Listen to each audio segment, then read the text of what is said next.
Never stop reading the Bible. Jesus' final journey to Jerusalem as told by Mark. Let's get into it. We're going to break down 3 really crucial chapters, 9, 10, and 11. You can think of them as the bridge that takes us from Jesus' ministry way up in Galilee all the way down to the very gates of Jerusalem. And you know what's waiting there. So as we walk through this, let's keep this one big question in our minds. As Jesus gets closer to Jerusalem, as the stakes get, life and death high, what is he really trying to reveal? What's the truth about his mission? And maybe even more importantly, what is he saying about the nature of true greatness? All right, let's jump right into chapter 9. And wow, does it start with a bang. We're talking about a truly extraordinary event, a moment of divine revelation, up on a mountain that completely changes the game for the few disciples who get to see it. So Jesus takes his inner circle, Peter, James, and John, up this mountain.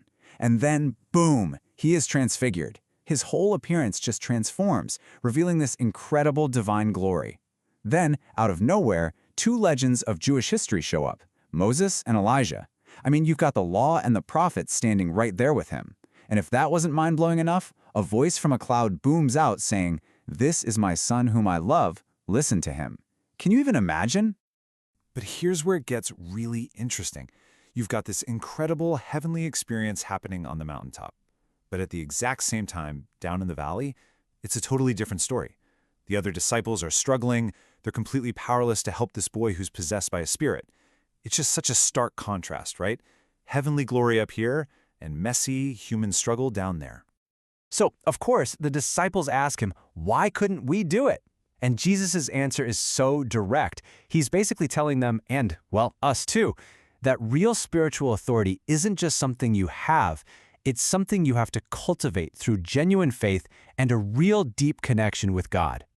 And the chapter wraps up with another massive lesson. The disciples, being human, start arguing about who's the greatest among them. And Jesus just completely flips their whole idea of power right on its head. He says, hey, if you want to be first, you have to be the servant of all. In his kingdom, greatness isn't about being served, it's about serving. Okay, that brings us to chapter 10. Now they're on the move, officially on the road to Jerusalem. And you can feel the shift. The teachings get way more direct, way more challenging. It's all about the real cost of being his follower. And look at the ground he covers on this trip. He's talking about huge life topics, the permanence of marriage, why we have to welcome children, and he gives this really intense warning about how dangerous wealth can be to your soul.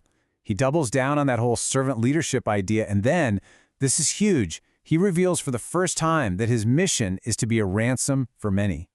And this idea of sacrifice gets a spotlight in the story of the rich young ruler. This guy's got it all. He's followed all the rules, but Jesus says, you're missing just one thing, and that one thing is everything. He has to sell all his possessions and give the money to the poor, and the man just can't do it. He walks away sad because he wasn't willing to let go of the very thing that was holding him back. And it's so clear the disciples are still not getting it. James and John actually have the guts to come up to him and ask, hey, can we sit at your right and left hand in your glory? They're still thinking about power, about status, about getting the best seats in the house. But Jesus, he uses this moment to lay out his mission statement in the clearest way possible. It's not about gaining power, it's about giving everything away. That single sentence, that's why he's going to Jerusalem. And all this leads us right here to chapter 11, the climax of the whole journey. The king finally arrives in Jerusalem, but the way he enters and what he does first, it's not what anyone was expecting. It's public, it's provocative, and it absolutely sets the stage for the final, epic confrontation.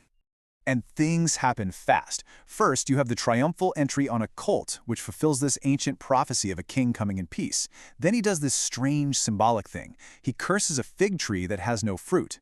And right after that, he marches straight for the center of power, the temple itself.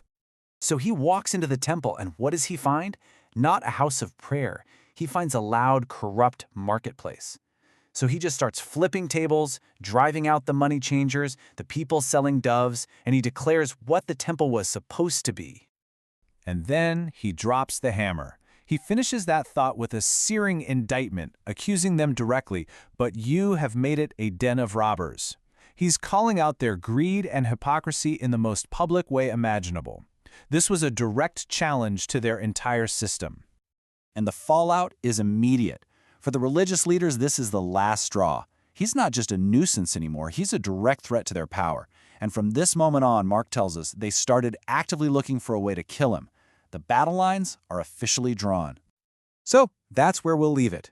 Jesus has marched into the city, he's confronted the corruption at its very heart, and now he's a marked man. He has a target on his back. Which leaves us with the big question: what will this final confrontation look like? This explainer was brought to you by the Center Studio.